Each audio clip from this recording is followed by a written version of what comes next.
फक्त एक face pack जरी चेहऱ्याला लावला आणि त्याचा रिझल्ट म्हणून सुंदर असा चेहऱ्यावरती ग्लो आला तर आपण हा फेस पॅक का वापरू नये? स्वतःची काळजी घ्यायला कोणत्याही मैत्रिणीकडे सध्या वेळ नाही, कारण सण पण भरपूर आहेत, घरातील कामं आहेत, त्याचबरोबर पाहुणे वगैरे येत असतात आणि या सर्वांच्या धावपळीमध्ये आपण आपल्या स्वतःला टाइम देणं विसरून जातो। पण या एवढ्या धावपळीमध्ये सुद्धा आपण आपला मेकअप किंवा हेअरस्टाईल कसंही करून ऍडजस्ट करून तयार होऊ शकतो। पण त्याच्या अगोदर जे आपण स्किन प्रिपरेशन करतो किंवा जे स्किन केअर करतो किंवा चेहऱ्यावरती नॅचरली ग्लो आणण्याचा जो प्रयत्न करतो तर त्यासाठी कुणाकडे वेळ नाही। पण आपण आजच्या व्हिडिओमध्ये बघणार आहोत की ही जी एक पेस्ट आहे जी तुम्ही तुमच्या चेहऱ्यावरती फक्त 15 मिनिटांसाठी लावायची आहे आणि या 15 मिनिटांमध्ये ती तुमच्या चेहऱ्याला छान ग्लो सुद्धा देणार आहे आणि तुमचा वेळ सुद्धा वाचवणार आहे, कारण ही पेस्ट लावून तुम्ही तुमच्या घरातली कामं सुद्धा आरामशीर करू शकता। तर मैत्रिणींनी हे कसं वापरायचं आहे, याचे रिझल्ट कसे भेटतात, तर हे सर आपण आजच्या व्हिडिओमध्ये बघणार आहोत। तर व्हिडिओ आवडला तर लाईक करा, चॅनलला सबस्क्राईब करा। कामाच्या धावपळीमध्ये जेव्हा आपण वेळेवरती जेवत नाही किंवा पुरेशी झोप घेत नाही त्यामुळे चेहऱ्यावरती असे पिंपल्स यायला लागतात आणि चेहरा निस्तेज डल दिसतो। बरं, तेवढा आपल्याला स्किन केअर करण्यासाठी टाइम सुद्धा नाही, तर आपण बघूयात आज ही एक पेस्ट लावून आपण चेहऱ्यावरती ग्लो कसा मिळवतो।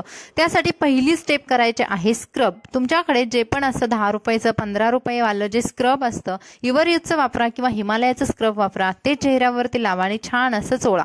पण हे प्रोसेस करण्या अगोदर तुम्हाला चेहरा स्वच्छ धुवून घ्यायचा आहे। जर तुमच्या चेहऱ्यावरची धूळ निघून गेली तर तुम्ही पुढच्या प्रोसेस आरामात करू शकता। स्क्रब वापरताना स्क्रबनी सुरुवातीला आपल्याला मसाज सुद्धा करायचा आहे, कारण आपल्याला तेवढा प्रत्येक गोष्टीसाठी वेळ नसतो, तर तुम्ही 5 मिनिटांसाठी हे स्क्रब लावून चेहऱ्याचे मसाज करू शकता।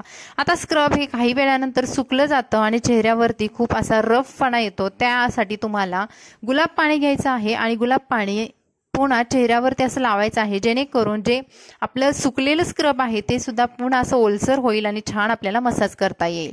नाकाच्या बाजूला किंवा डोळ्यांच्या खाली जिथे आपल्याला पिंपल्स वगैरे जास्त येतात तिथे भरपूर प्रमाणात ब्लॅक हेड व्हाईट हेड येण्याचे चान्स असतात। त्याचबरोबर ओठांच्या बाजूला ओठांच्या खाली सुद्धा व्हाईट हेडचं प्रमाण जास्त असतं।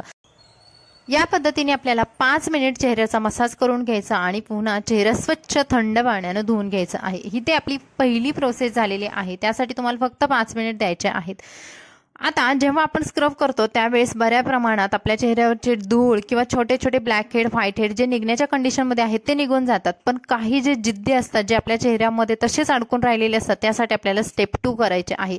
यासाठी तुम्हाला एका टोपामध्ये गरम पाणी करून घ्यायचं आहे। तुमच्याकडे स्टीमर असेल तर तुम्ही वाफ घेऊ शकता किंवा असं टोपामध्ये पाणी घ्यायचं गरम आणि त्याच्यावरून आपल्याला चेहऱ्यावरून असा टॉवेल टाकून घ्यायचा आणि 5 मिनिटांसाठी फक्त आपल्याला वाफ घ्यायची आहे। तर वाफ घेऊन झाल्यानंतर तुमच्या चेहऱ्यावरती जे पण न निघणारे व्हाईट हेड ब्लॅक हेड आहेत तर ते सुद्धा वाफेमुळे निघून जातात, कारण वाफेमुळे आपल्या चेहऱ्यावरचे जे पोअर असतात जे छिद्र असतात ते ओपन होतात आणि जी पण घाण आहे ती बाहेर यायला लागते किंवा इझिली निघून जाते आणि त्याचे डाग सुद्धा पडत नाहीत।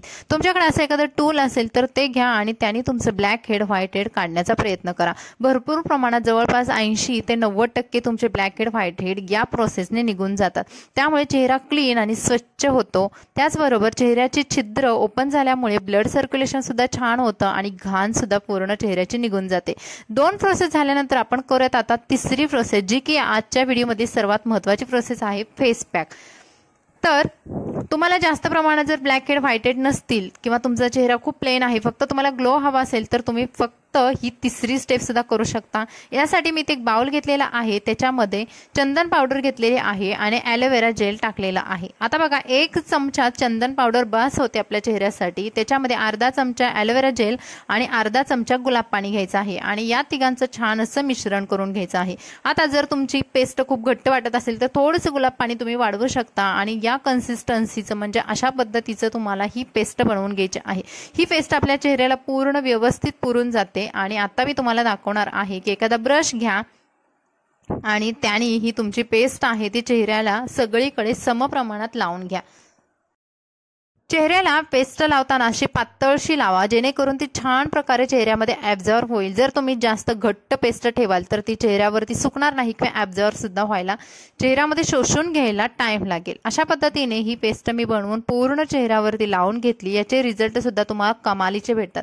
तर ही पेस्ट तुम्ही म्हणजे महिला किंवा पुरुष दोन्हीही लावू शकतात आणि याचे रिझल्ट सुद्धा खूप उत्तम प्रकारे मिळतात. आपल्याला जास्त वेळ सुद्धा लागत नाही आणि ही पेस्ट तुम्हाला फक्त 15 मिनिटांसाठी ठेवायची आहे. बाउलमधलं सर्व पेस्ट संपलेली आहे. छान सुकू द्यायचे आहे, छान ॲब्झॉर्ब होऊ द्यायचे आहे.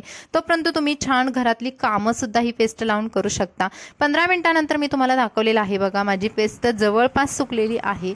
आणि त्यानंतर जे आपण गरम पाणी केलं होतं त्याच्यामध्ये छान कॉटनचा एखादा टॉवेल किंवा रुमाल घेऊन तुम्ही ही पेस्ट चेहऱ्याची पुसून घ्या आणि तुम्ही स्वतः रिझल्ट बघू शकाल की अगदी 10 ते 15 मिनिटांमध्ये तुमच्या चेहऱ्यावरती छान ग्लो पकडलेला आहे आणि बऱ्यापैकी टॅन आहे किंवा जे काळवंडलेला चेहरा होता तो सुद्धा बऱ्या प्रमाणात कमी झालेला आहे आणि चेहऱ्यानं एक नॅचरल ग्लो दिलेला आहे. तर तुम्ही बघाल माझ्या चेहऱ्यावरती फरक बघा. नाकांवरती, डोळ्यांच्या खाली जिथे आपण हसल्यानंतर उंचवट येतात तिथे सुद्धा किती छान प्रकारे ग्लो आलेला आहे. इथे मी कोणतंही मॉइश्चरायझर किंवा काहीही वापरलेलं नाही, फक्त जी पेस्ट होती तेच तुम्हाला डिरेक्टली लावून दाखवलेलं आहे आणि त्याचे हे अप्रतिम रिझल्ट येतात.